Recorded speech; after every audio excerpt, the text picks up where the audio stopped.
Now, where does it make it right to trade off one source of emissions for another?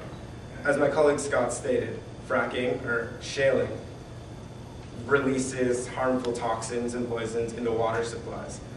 And it's not saying that it will release emissions, but one trade-off for another, it doesn't work. An eye for an eye is not the way. Lastly, Ms. Farron pointed out what Obama has done for the military. Repealing the don't ask, don't tell has benefited those in the service as well as moral civilians, while the military can probably be rid from this discrimination. But that only scratches the surface. In the past 16 years, the military's pay raise has been the lowest. The Obama boasts of support for military, yet the Obama boasts of their support of military members and families, yet their words is as far as their support as their travel. A president that doesn't support our troops and just policies to make the military fairer does not deserve to be president. Thank you.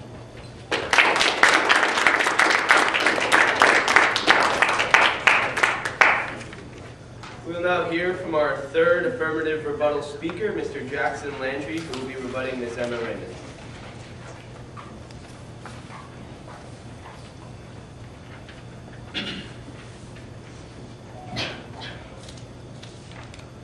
Good morning, Honorable Mr. Chairman, esteemed judges, fellow teammates, and worthy opponents. I stand before you today to revoke the argument made that demotes the economic progress that President Obama has made during his presidency made by Ms. Emma Raymond. My opponent opened her argument with the fact that the unemployment rate jumped from 7.8% to 10% while Obama has been in office. There is no disputing this. However, there is much to dispute over the influence that Obama has had on unemployment. Before Obama was even inaugurated in 2008, a prediction was made that unemployment would rise to 8%. This was based upon a prediction that there would be a 4% decline in the economy. But when Obama swore into office, unemployment jumped to 10%. But guess what? The economy jumped by almost double, 9%. Even the Federal Reserve predicted a decline in the GDP in 2009, but nobody predicted an outcome of this magnitude.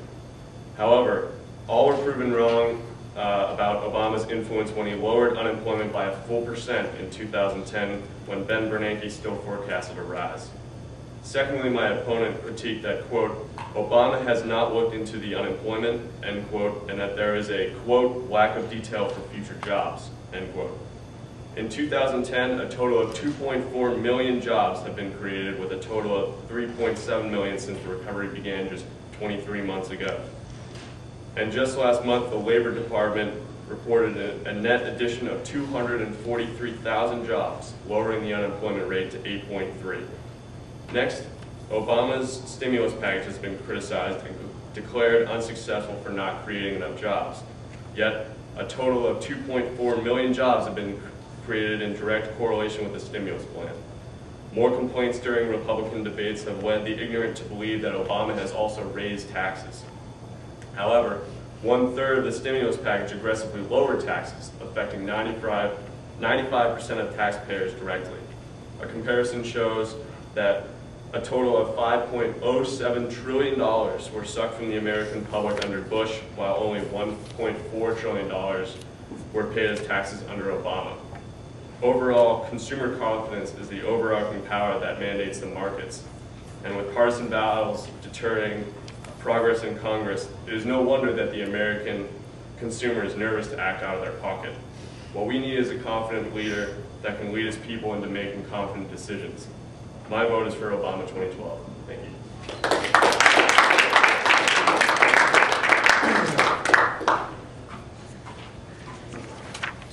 Next, we'll hear our final negative rebuttal speaker, Ms. Katie House, who will be rebutting Ms. Julia Vernon.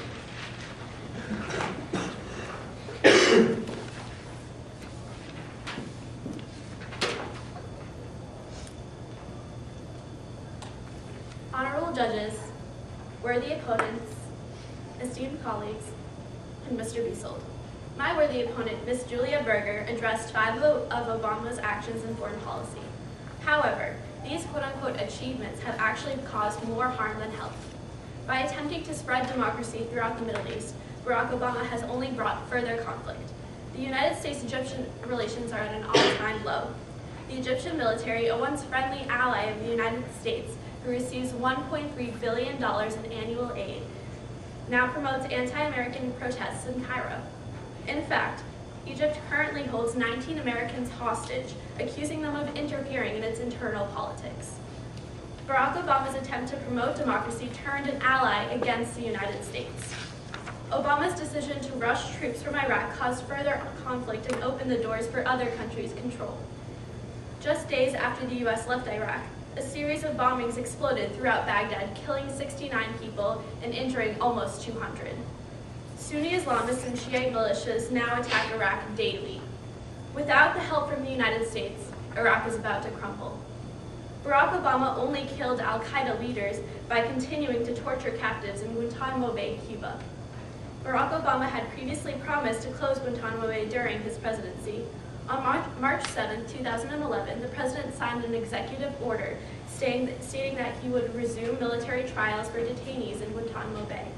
An alleged tip from Gitmo led to the discovery and execution of Osama bin Laden on May 2, 2011.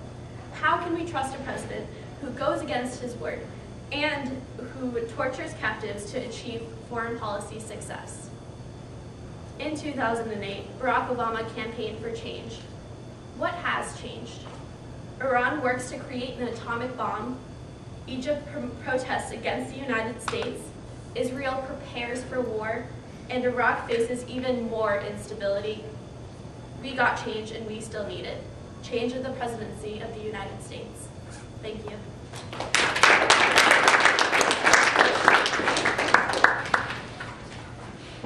We'll now hear from our final speaker in this debate, Mr. Scott Broadbent, who will be rebutting Ms. Allison Ware.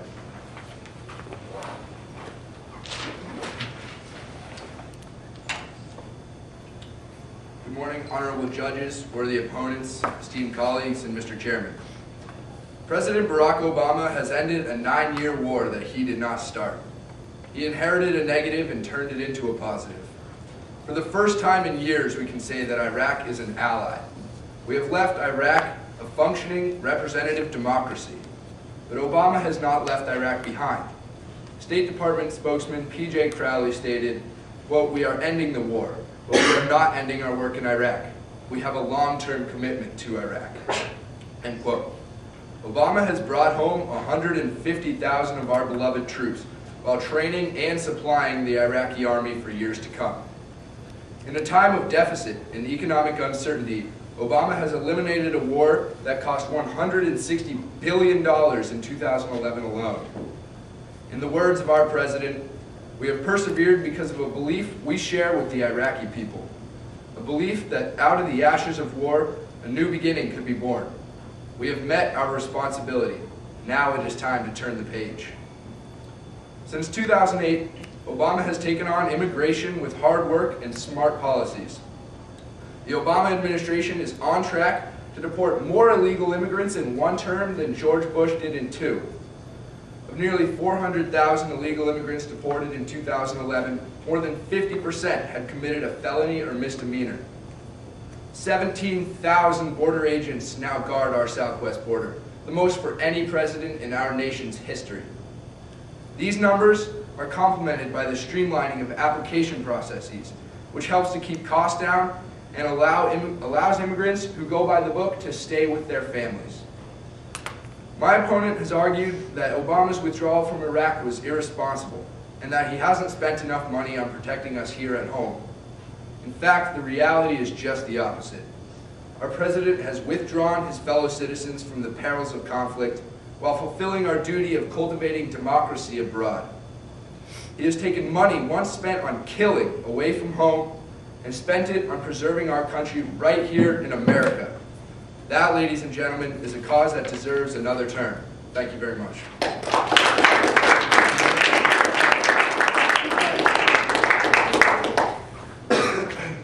Thank you very much to all speakers. This now concludes our G period debate, And our verdict will be returned to you in short time.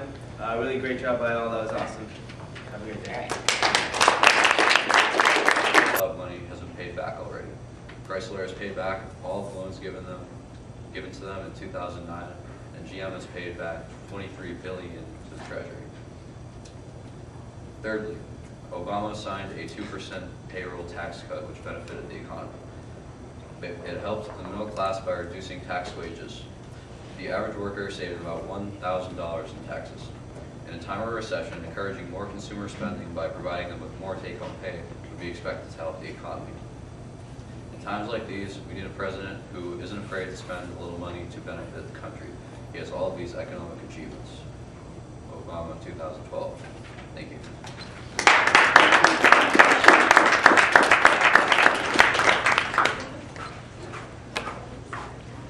We will now hear our fourth and final negative constructive speaker of the day, Scott Buckwell.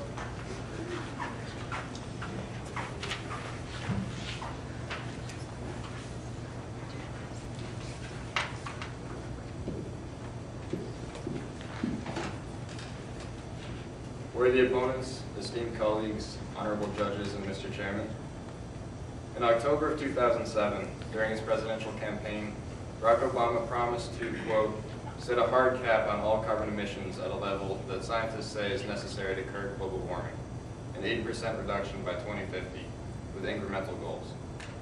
In 2008, he pledged to restore the Superfund program, an act that would hold industrial polluters accountable and mandate that they clean up toxic waste sites that they have created. Unfortunately, the American people were faced with a sad disappointment when, come time for Obama to take office, these were just two examples of the numerous promises of environmental policy changes that he failed to keep. Unlike Obama's inspiring campaign promises, the energy plan he has actually proposed is not only inadequate, it is a destructive, short-term resolution of which we may soon witness the consequences. This plan includes opening the Atlantic coastline for offshore drilling for the first time in history. In addition, it advocates hydraulic shale fracturing, or fracking, as an energy source that Obama argues is cleaner than oil or coal. Fracking, for those unfamiliar with the term, is the fracturing of deep shale wells in which a cocktail of water, sand, and chemicals is injected to extract natural gas. Contrary to Obama's claims, fracking is, in fact, extremely harmful to the environment, releasing vast quantities of greenhouse gases into the atmosphere, elevating levels of radioactive material, and injecting hundreds of carcinogenic chemicals into the water table. Just imagine what kind of toxins could be in the water that you're drinking right now if fracking were implemented as a major energy source in the United States. But perhaps the most disappointing and frightening aspect of Obama's environmental performance in office is his failure to lead an effective campaign against climate change, a topic that he had previously identified as one of his top priorities. President Obama has had the opportunity to be the single most influential American regarding the public point of view on this topic. However, worried about protecting his chances of getting reelected, he has stayed clear of the hotly debated subject. He is now virtually absent in the debate with climate change deniers. This means that the public is being fed unsubstantiated, unscientific information that remains unchallenged by the man who was thought to be one of its fiercest opponents. At this point, it's time for the American people to make a statement to President Obama. A statement insisting that walking the middle ground should never take precedent over the well-being of the earth and all its inhabitants, including the present and future citizens of the United States. Thank you.